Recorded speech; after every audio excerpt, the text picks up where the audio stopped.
जय हिंद दोस्तों, नमस्कार। कैसे हैं आप सब? आशा करता हूं कि आप सब ठीक ही होंगे। चलिए, आज का हमारा क्वेश्चन दिया गया है क्लास 10 के लिए, जो कि बहुत ही इंपॉर्टेंट क्वेश्चन है, हिस्ट्री का क्वेश्चन है।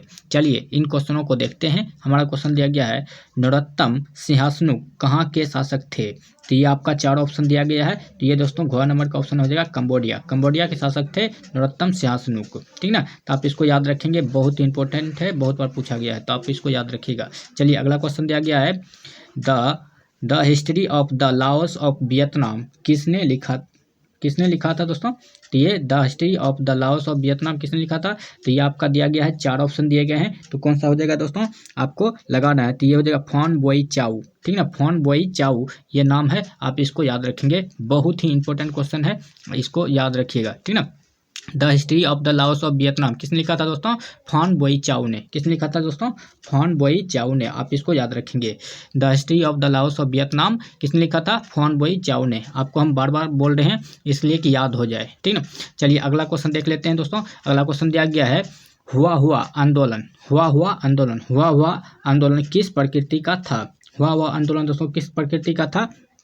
तो ये हो जाएगा आपका क्रांतिकारी धार्मिक प्रकृति का। दोस्तों ये किस प्रकार का प्रकृति का आंदोलन था? हुआ तो ये जो है क्रांतिकारी धार्मिक प्रकृति का ये आंदोलन था। अगला क्वेश्चन दिया गया है दोस्तों, अंकोर वाट का मंदिर कहाँ स्थित है? अंकोर वाट का मंदिर कहाँ स्थित है दोस्तों? तो ये है दोस्तों अंकोर वाट का मंदिर, दोस्तों ये है कंबोडिया में स्थित। कहाँ है दोस्तों? कंबोडिया में। तो आप इसको याद रखेंगे। अंकोर वाट का मंदिर कहाँ है दोस्तों? कंबोडिया में। आप इसको याद रखेंगे। अंकोर वाट का मंदिर कहाँ है दोस्तों? कंबोडिया में। 3-4 बार बोलते हैं, आप इसको याद ही कर लीजिए, ठीक ना। आप उधर अपने से ही बोलिए, ठीक ना। चलिए अगला क्वेश्चन देख लेते हैं। हमारा अगला जो क्वेश्चन दिया गया है दोस्तों, ये दिया गया है, हिंद चीन क्षेत्र में कौन कौन से देश आते हैं?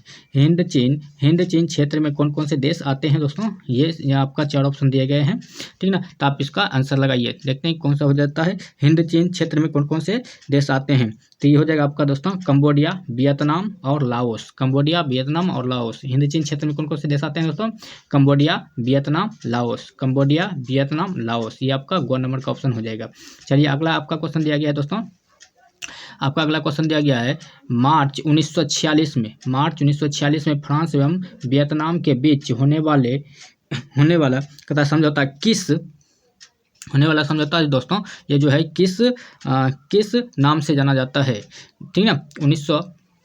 मार्च 1946 में फ्रांस एवं वियतनाम के बीच होने वाला समझौता किस नाम से जाना जाता है दोस्तों? तो आपका ऑप्शन दिया गया है 4 ठो, या कौन सा होगा? आपको इसमें टिक लगानी है दोस्तों। इसका ऑप्शन हो जाएगा आपका हनोई समझौता, ठीक ना। तो मार्च 1946 में फ्रांस एवं वियतनाम के बीच कौन सा समझौता हुआ था? हनोई समझौता हुआ था। तो आप इसको याद रखेंगे। चलिए अगला क्वेश्चन दिया गया आपका, वियतनाम का एकीकरण पूर्ण हुआ। वियतनाम का एकीकरण पूर्ण हुआ तो कब हुआ था दोस्तों? वियतनाम का एकीकरण कब पूर्ण हुआ था दोस्तों? तो ये आपका हो जाएगा आंसर, आपका आंसर हो जाएगा 1875 में। कब हुआ था वियतनाम का एकीकरण पूर्ण? 1875 ईस्वी में। आप इसको याद रखिएगा। चलिए अगला क्वेश्चन देख लेते हैं हम।